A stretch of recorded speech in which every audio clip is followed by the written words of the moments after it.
This is Bruce Bishop for ChronicleT.com. We're back here once again with Tim Alcorn from AM 930 WEOL. This is take 3. Nobody's going to know that because we're not going to show the 2 bad takes before. How's it going, Tim? It's going well. Take 3, I think, is going to be the winner. And it's great to be back here at Lorain County Community College. Of course, the first few weeks that we've been doing these video shoots, we've been kind of moving around the college to showcase different aspects of Lorain County Community College. And today, we're at the Campana Center for Ideation and Invention, a really cool part of LCC. We've talked about the fact that this incredible institution basically has everything for anybody as far as a student or an adult that's looking to further their education here at Lorain County Community College. And the Ideation and Invention part of the Campana Center is really cool. There's some great things going on here. So again, just one of the aspects of LCC that folks should know about. Very nice. So, since take 3, we're gonna continue the 3 theme. What's another good thing about number 3 this week? Well, there are still 3 4-0 teams in Lorain County. So as we hit the halfway point this week, we've got 3 teams that are still unbeaten: Avon, Midview, and the Firelands Falcons. Now, of course, Avon and Midview, they're primed for their big showdown game. It'll be over at Avon Friday night. Boy, the more things change, the more they stay the same. It just seems like year in, year out, Avon and Midview, they have these titanic battles during the course of the regular season. Many a year, they've gone in unbeaten on the campaign, and certainly that's the case for this year. We'll preview the game a little bit more as we get a little bit further along into this video, but should be another great contest between the Middies and the Eagles on Friday night. And Firelands, what can you say? They're rolling along. Their first-year head coach, Ryan O'Rourke, doing a great job. We've talked about some of the talent that they have. Nick Denny, their outstanding running back. So Firelands rolling right along at 4-0, looking to go 5-0 this week.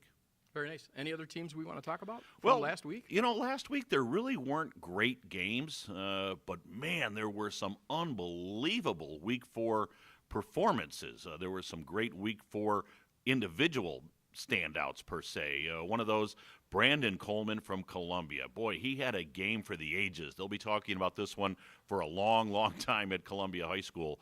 Brandon Coleman for the Raiders accounted for 6 touchdowns in their win over the Keystone Wildcats. He had 4 touchdowns offensively.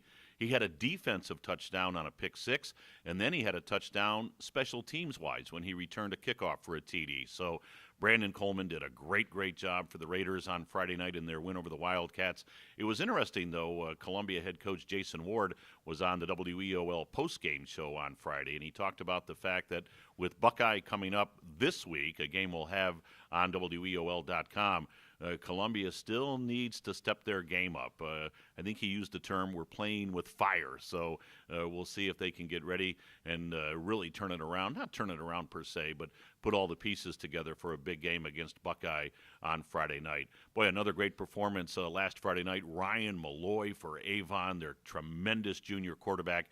He accounted for 5 touchdowns for that Avon offense. He threw for 3 touchdowns. He ran for 2 more. He just had a tremendous performance for the Eagles. And then another individual standout last Friday night, Bruce, Devin Yarber for the Oberlin Phoenix. Devin Yarber, as the quarterback for Oberlin, accounted for nearly 500 yards in total offense. He had 476 yards in total offense. He threw for 245, and he ran for 231. So just an incredible performance by Devin Yarber. And Oberlin got their first win of the year, a big win over the Brookside Cardinals. So those individual standouts, Brandon Coleman of Columbia, Ryan Malloy of Avon, and Devin Yarber of Oberlin. Boy, 3 great games out of Lorain County football standouts. That was good to see. Very nice. All right, so we're coming up on Week 5. It's definitely put up or shut up time for a lot of teams. What's the look ahead? Where are you guys going to be? What's happening? Yeah, the halfway point of the season on Friday night. Actually, the week will get underway a little bit early. There'll be a Thursday night ball game. Elyria Catholic will be over at Byers Field in Parma to take on Valley Forge. We'll have that game on AM 930 WEOL. EC coming off a tough loss to Mogador. Although I'll tell you what, Mogador won the game 35-21, but EC battled right until the very, very end. Our Lorain County Community College player of the game, Donovan Warfield, had a very nice performance. EC, I give them credit. They hung in there against Mogador, so we'll see if they can get a win on Thursday night against Valley Forge. And then again, Friday night, I alluded to it earlier, the Buckeye at Columbia game. We'll have that game on WEOL.com, Stream 2. Buckeye putting together another great season down in Medina County. Columbia coming off that big win against Keystone, in which Brandon Coleman scored 6 touchdowns, so we'll have that. And then, as I said, Midview and Avon, here we go. It'll be rocking over at Avon. That place will be filled to capacity. If you can't get there, we'll have it on the radio station. But what a great ball game that'll be. And again, it's what high school football is all about. 2 great coaches, DJ Shaw of Midview. We all know the program that he's established. Mike Elder at Avon, one of the premier coaches, not only in Lorain County, but in the entire state of Ohio. 2 unbeaten teams, 2 great fan bases, 2 great communities. Hey, man, let's do it. 2 4-0 teams going at it on Friday night. I'm looking forward to calling that one. So one quick question on that one. The 2 teams, there have been some changes in players. How are the teams different this year? Well, obviously, we'll start with Midview. Their tremendous Golden Helmet Award winner from last year, Dustin Crum, he graduated. But, boy, a young man by the name of Seamus Higley has stepped in, and he has done a great job as the QB for Midview. He's a little bit different than Dustin, doesn't quite do the things that Dustin Crum did, but he's been a tremendous leader for that football team.